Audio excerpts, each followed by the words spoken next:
बेटा जो हमारा सीनियर सिटीजन टेस्ट चल रहा था, सीनियर सिटीजन टेस्ट चल रहा था, इसके अंदर हमारे केवल 2 टेस्ट बाकी रह गए थे। बैक स्क्रैच वाला टेस्ट मैंने कल आपको बताया ही था, ठीक है। तो हमारे जो 5th नंबर का टेस्ट था, जो 5th नंबर का हमारा टेस्ट था, जिसमें बॉडी के अपर पार्ट और लोअर पार्ट दोनों पार्टों की स्ट्रेंथ और फ्लेक्सिबिलिटी को चेक किया जाता है। तो वो था 8 feet up and go test. ये 8 feet up and go test, up मतलब ऊपर होना, खड़ा होना। इसमें तो इसमें बताया जाता था कि जिस भी सिटीजन का, सीनियर सिटीजन का टेस्ट कराया जाता है, उसको एक चेयर पर बैठा दिया जाता है, ठीक है। और चेयर पर बैठा के उसके सामने 8 फीट का एक डिस्टेंस दे दिया जाता है, 8 फीट का। रेडी सेट स्टडी और गो कहने पे वो इसको चलने लगता है, चलता है और क्रॉस करता है, ठीक है। पर एक बात का ध्यान रखना है, चलेगा कैसे? पैरों को ऊपर उठा के इस तरह और फिर मिलाएगा पैरों को। ये मतलब इस तरह अप किए फिर मिला के, मतलब एक एक पैर ऊपर उठा के तब उसको प्रॉपर वे में मिला के चलेगा। ऐसा नहीं है कि बस भागने लगेगा, भागेगा नहीं, रन नहीं करेगा, केवल पैरों को उठाएगा और फिर मिलाएगा, ठीक है। तो ये 8 feet up and go test था। इसके बाद एक लास्ट टेस्ट बचा था,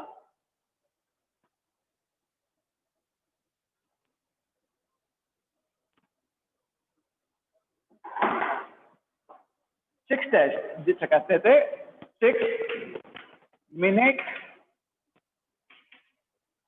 वॉक टेस्ट। 6 मिनट तक चलना है। इसमें जो सीनियर सिटीजन है उनका एंड्योरेंस को मेजर किया जाता है, उनके एंड्योरेंस पावर को, कि कितने उनके अंदर एंड्योरेंस पावर है, सहनशीलता है। इसके लिए क्या करते हैं, कोई भी एक प्लेस ले लेते हैं बेटा। सपोज करो इस तरह का एक प्लेस ले लिया, ठीक है, और इस पे कहा कि आप चलिए, तो 6 मिनट तक कंटिन्यू चलना है। इस जो एरिया है या कोई भी जगह ले लीजिए जनरल सी, उसमें 6 मिनट तक चलना है। और इसको हम डिवाइड भी कर सकते हैं, जैसे इसको बांटा जाए तो यार्ड के हिसाब से या किसी भी तरह। पर जो ये प्लेस है ये पहले से मेजर करके रखना पड़ेगा, must be measure in starting. जो स्टार्टिंग में हमको इसको मेजर कर लेना है, इसको माप लेना है पहले से ही। सपोज दैट कोई पर्सन यहाँ रुकता है तो हमें पता होना चाहिए कितना यार्ड ये चले हैं या कितने फिट चले हैं, तो वो हमें पता होना चाहिए। तो इसके लिए पता जब चलेगा जब ये हमारा एरिया मेजर्ड किया गया होगा पहले। तो ये सीनियर सिटीजन के 6 टेस्ट थे बेटा, और ये टेस्ट, इन टेस्टों को करने के बाद हम जांच सकते हैं, हम पता लगा सकते हैं कि कैसे, जांच कर पता लगा सकते हैं कि कैसे हम एक सीनियर सिटीजन के बारे में जान सकते हैं, उसको और बेटर इंप्रूवमेंट की तरफ ले जा सकते हैं। ऐसा नहीं है सीनियर है, जैसे मैंने बताया था कि सीनियर तो उनको छोड़ दिया जाए ना, उनको छोड़ना नहीं है, उनको देखना, उनके फिटनेस का भी ध्यान रखना है, उनको भी प्रॉपर फिटनेस की तरफ लेके जाना है। अब बेटा हम चलेंगे चैप्टर नंबर 1 की तरफ, most important chapter, chapter number 1,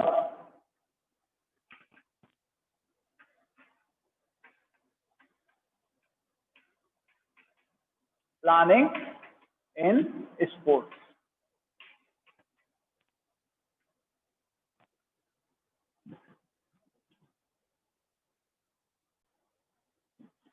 Planning play vital role in our life, not in just sports, every part of the life. Means कि जो प्लानिंग है बेटा वो हमारी लाइफ के अंदर बहुत इंपॉर्टेंट रोल प्ले करती है।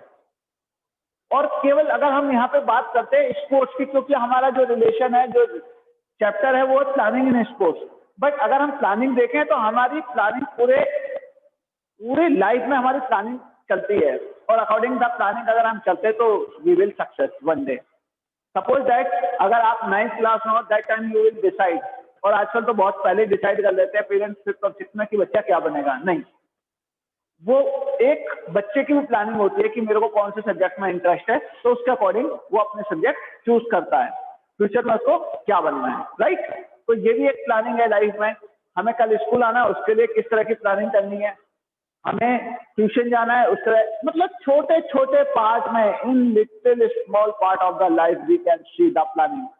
हम प्लानिंग को देख सकते हैं छोटे छोटे पार्ट में, बहुत छोटे छोटे पार्ट, ठीक है, हम इसको देख सकते हैं बहुत छोटे छोटे पार्ट में, हम प्लानिंग को देख सकते हैं।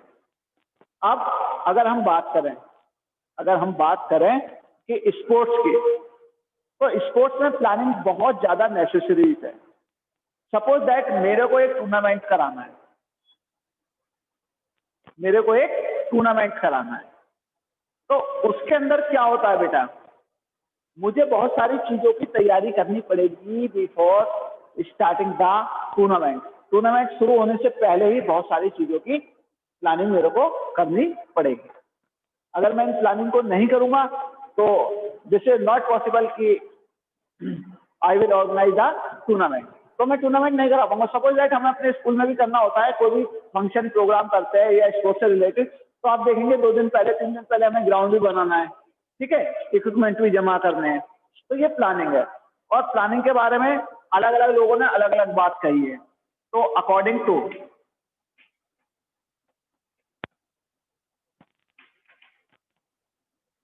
Elon, what is planning? A plan is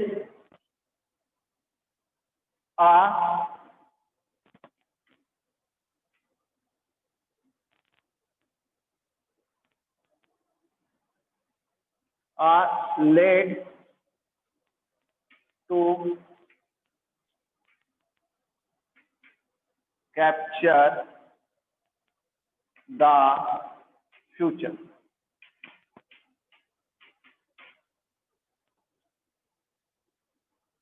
इन्हें कहा है, एलन ने कहा है कि हमें भविष्य को ध्यान में रखते ही बहुत सारी चीजों को कैद करना पड़ता है। हमें पहले से उन चीजों को तैयार करना पड़ता है, प्री प्लान करना पड़ता है।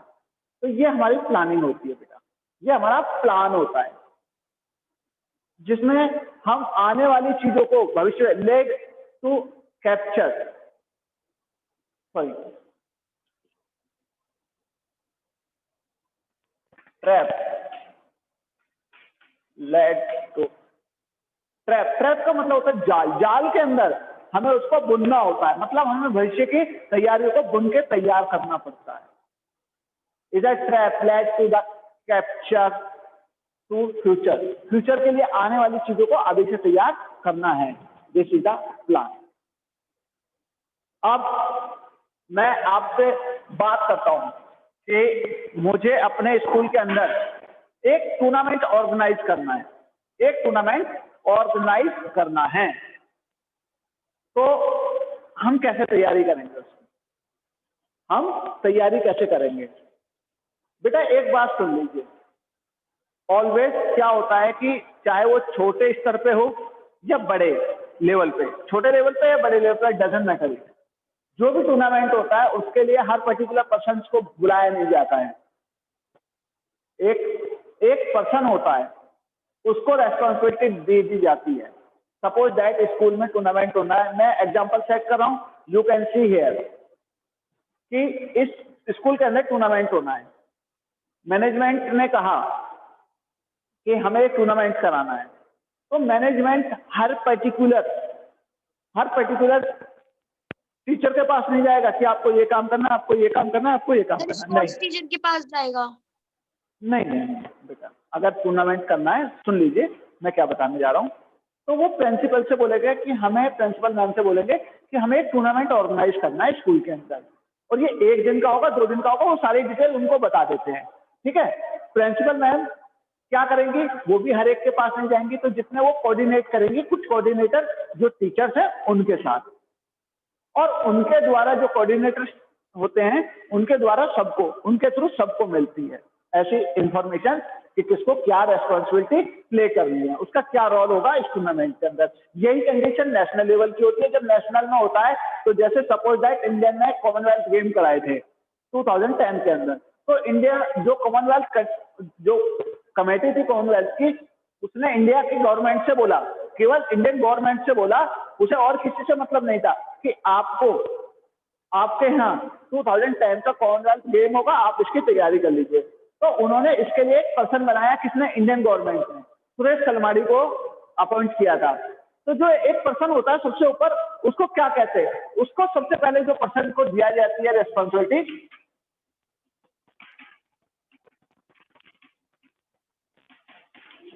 उसको बोलते हैं बेटा एडमिनिस्ट्रेटिव डायरेक्टर। एडमिनिस्ट्रेटिव डायरेक्टर बोलते हैं उसको।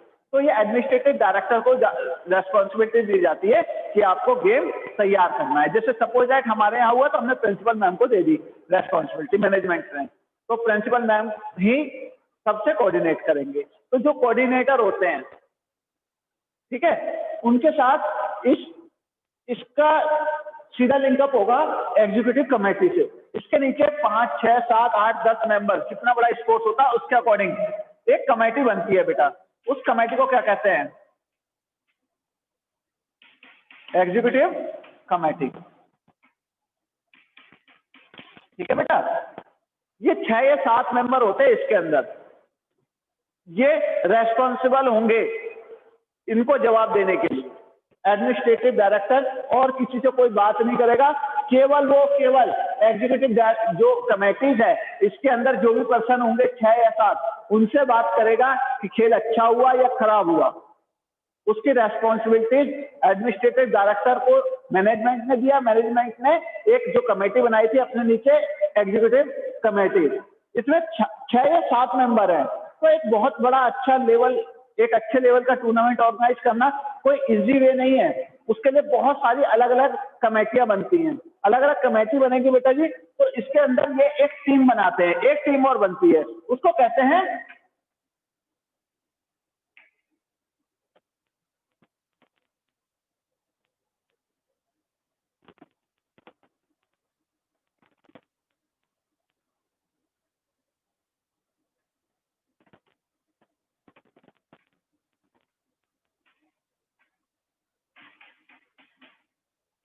ऑर्गेनाइज कमेटी या ऑर्गेनाइजेशन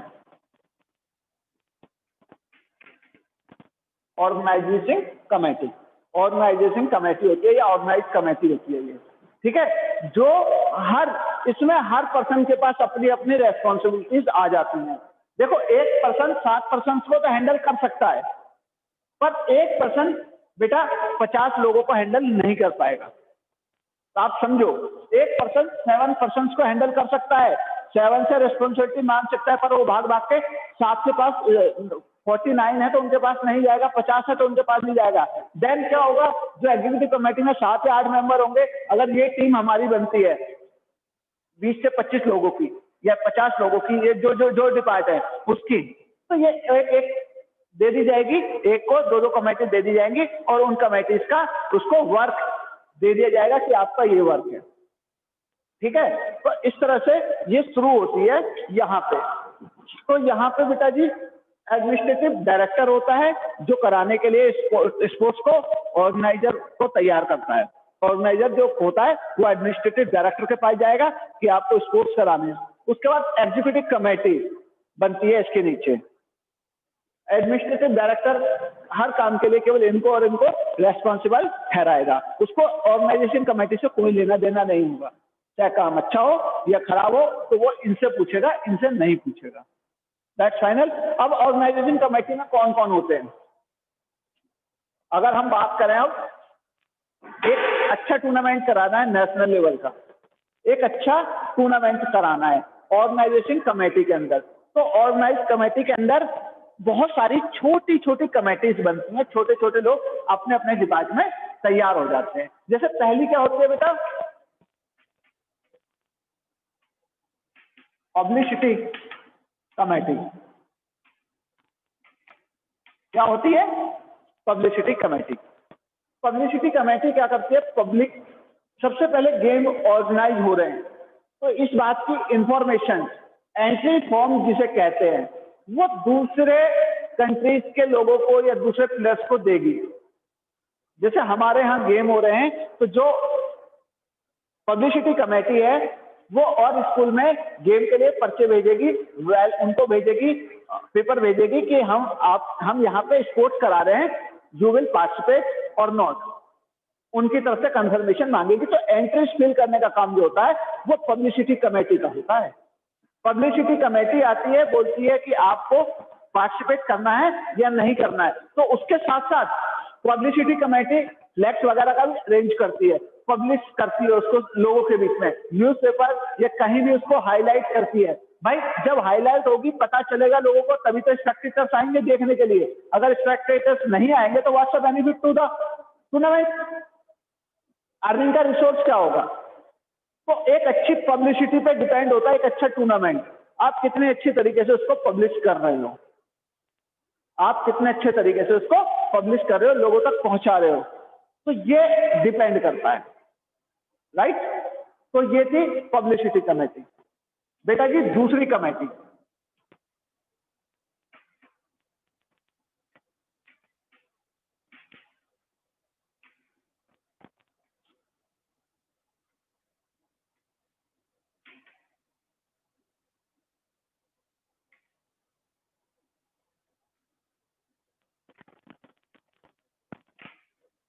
इसको शॉर्ट में लिख दे रहा हूं, boarding and lodging committee. Boarding and lodging committee, boarding and lodging committee का मतलब समझना।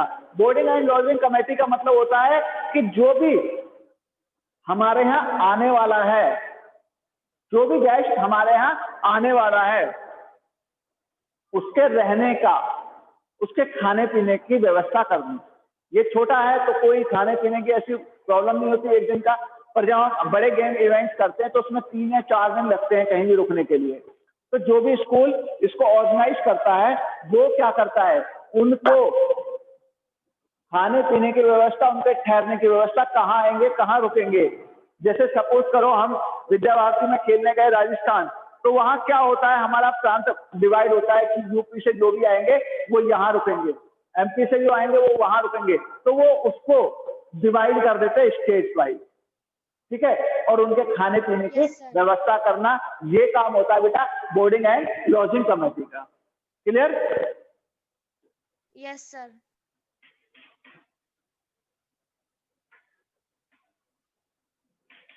ट्रांसपोर्टेशन कमेटी, अगली होती है ट्रांसपोर्टेशन कमेटी।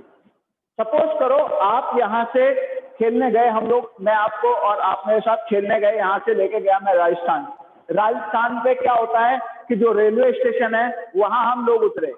अब 3 मेंबर ज्यादा हैं, सपोज करो 40 या 45 है, तो how can possible one student can move to the sir school वहाँ की बस आ सकती है आपको लेने? बिल्कुल, जो स्कूल होता है वो वहां मैनेज करेगा, बस कि जो प्रोवाइड रेलवे कराएगी हमें, बस प्रोवाइड कराएंगे या कोई भी और साधन, कोई भी और, मतलब जो ट्रांसपोर्टेशन से रिलेटेड, ठीक है, आने जाने छोड़ने के लिए। और जैसे नेशनल लेवल के गेम होते हैं या इंटरनेशनल के, तो वहाँ डेली मैच नहीं होते, तो वहां पे क्या होता है बेटा, जैसे बीच में गैप है और प्लेयर कहीं बाहर घूमने जाना चाहता है, सपोज इंडिया में गेम हुए थे तो जो प्लेयर थे वो ताजमहल देखना चाहते थे, तो वो ट्रांसपोर्टेशन कंपनी कमेटी होती है जो उनको ट्रांसपोर्ट मुहैया कराती है, कहां तक के लिए, आगरा तक के लिए, ठीक है। ये ट्रांसपोर्टेशन कंपनी ट्रांसपोर्टेशन कमेटी का वर्क होता है। That's clear? अब नेक्स्ट वन,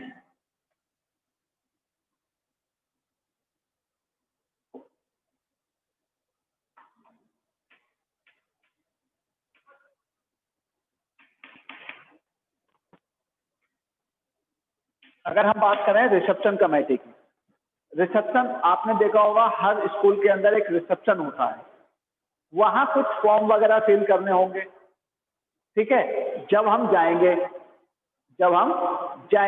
तो वो हमारे लिए, हम जाके वहां रिसेप्शन से पूछ सकते हैं कि भाई हमें कहाँ स्टे करना है। तो हमें बहुत सारी इंफॉर्मेशन चाहिए, ऐसा नहीं जाते ही हमें पता होगा कि कहाँ क्या है।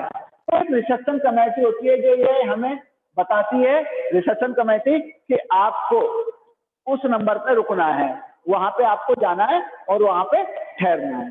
तो ये रिसेप्शन कमेटी जो होती है वो इस चीज को प्रोवाइड कराती है प्लेयर्स को, जो भी जाते हैं उनको रिसेप्शन से पता चलता है। तो रिसेप्शन कमेटी होती है। ठीक है बेटा।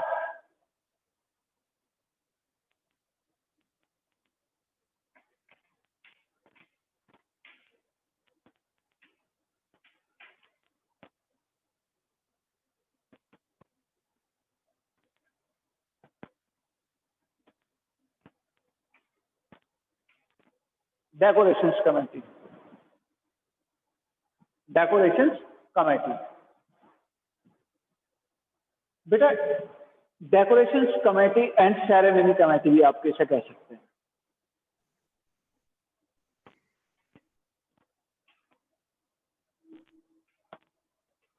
एंड सेरेमनी कमेटी, ये दो कमेटियां एक जैसी होती हैं।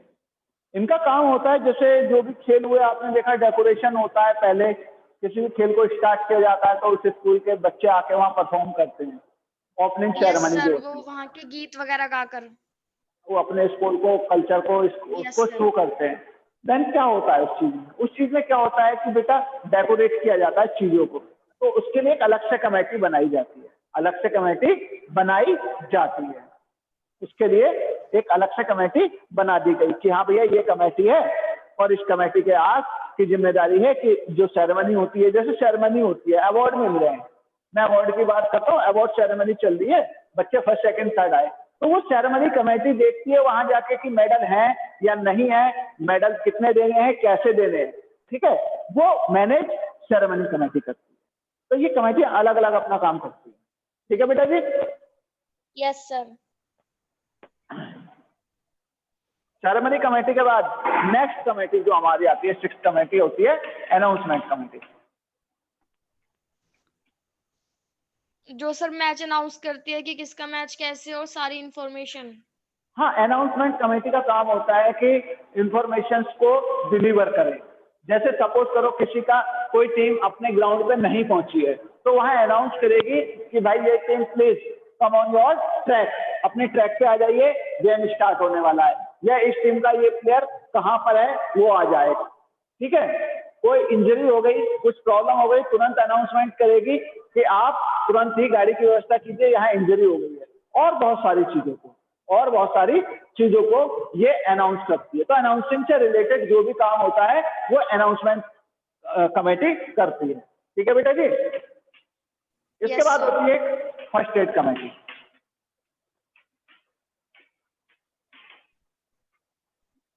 First aid committee, first aid committee देखो छोटे लेवल और बड़े लेवल दोनों पे काम करती है। फर्स्ट एड कमेटी का क्या काम होता है कि सपोज दैट किसी को इंजरी हुई है, ठीक है बेटा जी, तो अगर इंजरी छोटी है, हल्की सी है, तो वहीं उसको ट्रीटमेंट दे देगी। अगर इंजरी ज्यादा बड़े लार्ज पैमाने पर हुई है तो उसके लिए एम्बुलेंस वगैरह, गाड़ी वगैरह की व्यवस्था करवा के रखेगी। तो जो उस कमेटी का अध्यक्ष होगा, ठीक है, फर्स्ट एड कमेटी का, वो देखेगा कि किसी को इंजरी हुई है तो इमीडिएटली प्रोवाइडिंग करानी है उसको लैंड। तो ये सब रेस्पॉन्सिबिलिटीज किसकी होती है? फर्स्ट एड कमेटी की, फर्स्ट एड कमेटी की। ठीक है बेटा। Yes sir.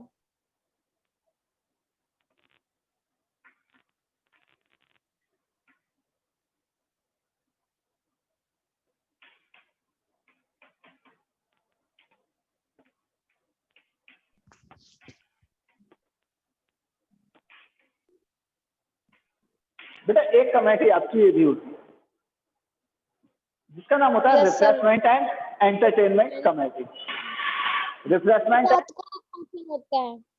हाँ, जैसे स्पोर्ट। खिलाड़ियों को बीच में पानी वानी देना है या किसी तरह की उनकी प्रॉब्लम है, उनको ड्रिंक पहुंचाना है, उनके रिफ्रेशमेंट का ख्याल रखती है। जैसे बहुत सारे बच्चे होते हैं वो पार्टिसिपेट करते हैं एज ए वॉलंटियर, तो उनके लिए ट्रीट देना उनको, ठीक है। तो इस तरह की जो भी काम है वो किसका काम होता है बेटा? रिफ्रेशमेंट और एंटरटेनमेंट कमेटी। एंटरटेनमेंट कमेटी का ये काम होता है जैसे प्लेयर आए हुए हैं, वो कभी क्या उनके गेम 2-3 दिन बाद है, ये सपोज उनका गेम आज खत्म हो गया पर उनकी टीम के और मेंबर हैं उनका काम नहीं खत्म हुआ, तो उनको किसी भी चीज की व्यवस्था करानी जिससे उनका, क्योंकि गेम तो अब है नहीं, वो इधर उधर भागते फिरेंगे, तो उनको एंटरटेनमेंट प्रोवाइड कराना।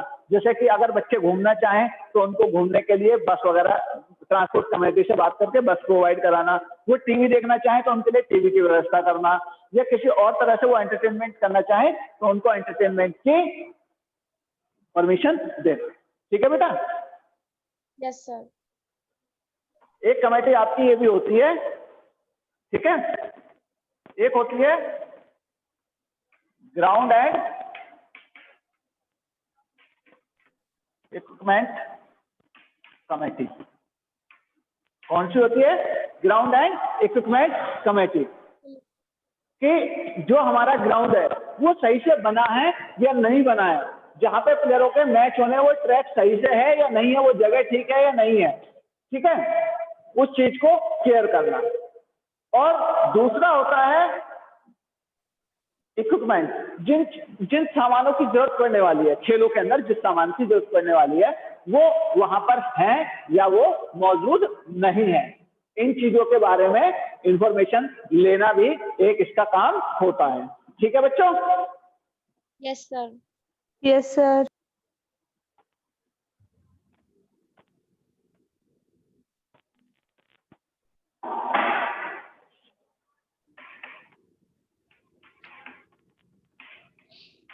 Entries and programme committee. Entries, जो खिलाड़ी आए हुए हैं, जो खिलाड़ी, उनकी टीम एंट्री। हाँ, उनकी एंट्री करना टीमों की। और इसके अलावा भी एंट्रीज में जैसे स्पेक्टेटर्स आते हैं जो देखने वाले होते हैं, उनके लिए भी चेयर कहाँ है, उनके पास टिकट है या नहीं है, विदाउट टिकट कोई एंट्री नहीं होगी। ठीक है, इस चीज की काम भी क्या करती है? एंट्री एंड प्रोग्राम कमेटी ही करती है। और प्रोग्राम फिक्स करना, किसका मैच कब होगा, किसके साथ होगा, ये प्रोग्राम कमेटी डिसाइड करेगी। कौन मैच किसके साथ खेलेगी, कौन सी टीम किसके साथ मैच खेलेगी, इस बात का डिसाइडेशन भी किसके द्वारा होता है बेटा जी? इसका डिसाइडेशन भी प्रोग्राम कमेटी के द्वारा होता है। ठीक है, इसके बाद कौन पिक्चर कर सकते हैं? है बेटा जी, मैच पिक्चर। हाँ, पिक्चर वगैरह जो तैयार करते हैं। और इसके बाद एक कमेटी होती है फाइनेंस कमेटी। फाइनेंस कमेटी होती है कि हमारे पास बजट कितना है और हम उस बजट में किस तरह एडजस्ट करेंगे, ये सबसे पहला काम होना चाहिए किसी भी कमेटी का। सपोज हमें पता है कि हमारा बजट 10 लाख का है, तो हम उसी हिसाब से अरेंजमेंट करेंगे, चीजों को कम या ज्यादा हम अपने बजट के अनुसार कर सकते हैं। बजट के अकॉर्डिंग हम अपने चीजों को कम और ज्यादा कर सकते हैं। ठीक है बेटा, ये कमेटी थी।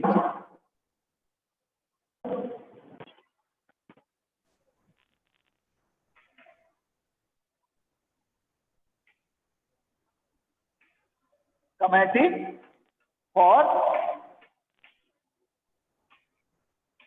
ऑफिशियल्स, ये कौन सी होती है? ऑफिशियल्स कौन से होते हैं? जो रेफरी वगैरह आते हैं, जो टूर्नामेंट को कंडक्ट कराते हैं, जो रेफरी वगैरह होते हैं जो टूर्नामेंट को कंडक्ट कराते हैं, वो होते हैं, उनके लिए कमेटी बनती है ऑफिशियल्स के लिए, कि भाई ऑफिशियल्स का खाना कैसा होगा, वो कहाँ रुकेंगे, कौन ऑफिशियल किस टीम में जाएगा, किस टीम को पार्टिसिपेट कराएगा। क्योंकि बहुत से ऐसे होते हैं कि वो ही कोच होते हैं और वो ऑफिशियल बन जाते हैं, तो हो सकता है वो अपनी टीम को जाकर सपोर्ट ना करें। ठीक है, तो उस चीज का ध्यान रखना, ऑफिशियल्स की हर चीज को, उनके लिए ड्रेस वगैरह सब चीज का मैनेज करना, ये ऑफिशियल कमेटी जो होती है, कमेटी फॉर द ऑफिशियल, उसका काम होता है बेटा जी। ठीक है, और एक छोटी सी बात, कमेटी जो होती है 3 टाइप की होती है।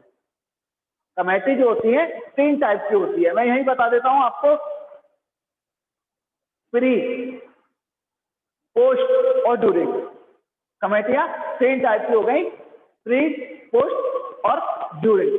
ऐसी कमेटी जो खेल शुरू होने से पहले उसकी व्यवस्था कराती है, जैसे ग्राउंड बनाना। ठीक है बेटा, ग्राउंड बनाना, खिलाड़ियों के लिए ट्रांसपोर्ट की व्यवस्था करानी, डेकोरेशन पहले हो जाएगा। ठीक है, ये होती हैं प्री कमेटीज जो खेल को पहले से ही तैयार करती हैं, खेल के लिए चीजों को। दूसरी होती है ड्यूरिंग कमेटी, जैसे रिफ्रेशमेंट होता है या इक्विपमेंट कमेटी है। तो वो जब खेल चलते रहते हैं, जब खेल चलते रहते हैं उनके बीच में उनको चीजें प्रोवाइड कराना, चलते हुए गेम्स के अंदर उनको चीजें प्रोवाइड कराना, this is the during committee. During committee. एक होती है पोस्ट, जब खेल खत्म हो जाए उसके बाद बहुत सारी कमेटी ऐसी होती है, जैसे इक्विपमेंट वाले की बात करी, वो खेल से पहले भी आएगी और बाद में भी आएगी। ओपनिंग सेरेमनी, जो सेरेमनी करते हैं, डेकोरेशन सेरेमनी करते हैं, वो ओपनिंग सेरेमनी भी कराएगी और खेल खत्म होने के बाद क्लोजिंग सेरेमनी भी कराएगी। ठीक है। इक्विपमेंट कमेटी का क्या काम होता है? सामान लाके देना। पर after the finish the game, committee will be collect the all equipment from the ground से सारी चीजों को वो कलेक्ट कर लेगी। तो कमेटी 3 टाइप की होती है, प्री, पोस्ट और ड्यूरिंग। ठीक है। पर उसके जो टाइप्स है, ये कुछ 12 टाइप्स मैंने आपको बताए, ये 12 टाइप्स की होती है अकॉर्डिंग आवर बुक्स। इसके अलावा कम या ज्यादा हम अपने अकॉर्डिंग तैयार कर लेते हैं, कितना बड़ा हम टूर्नामेंट करा रहे हैं उसके अकॉर्डिंग हम चीजों को तैयार कर लेते हैं। बहुत सारी कमेटीज है, जैसे हम जर्नली हापुड़ का अगर हमने कराना है तो उसमें ट्रांसपोर्टेशन कमेटी हमें बनाने की जरूरत नहीं आएगी। हमें ट्रांसपोर्टेशन कमेटी बनाने की जरूरत नहीं आएगी, क्योंकि वो आएंगे अपनी गाड़ी से और अपनी गाड़ी से बच्चों को लेके जाएंगे और बहुत सारी चीजें उसमें कम हो जाएंगी। ठीक है। उसमें और बहुत सारी चीजें कम हो जाएंगी। तो इस तरह देखो बेटा, जो ऑर्गेनाइजेशन कमेटी होती है उसका काम होता है ये कमेटियां बनाना, और उनके थ्रू वो कंपटीशन को अच्छे से ऑर्गेनाइज कराती है।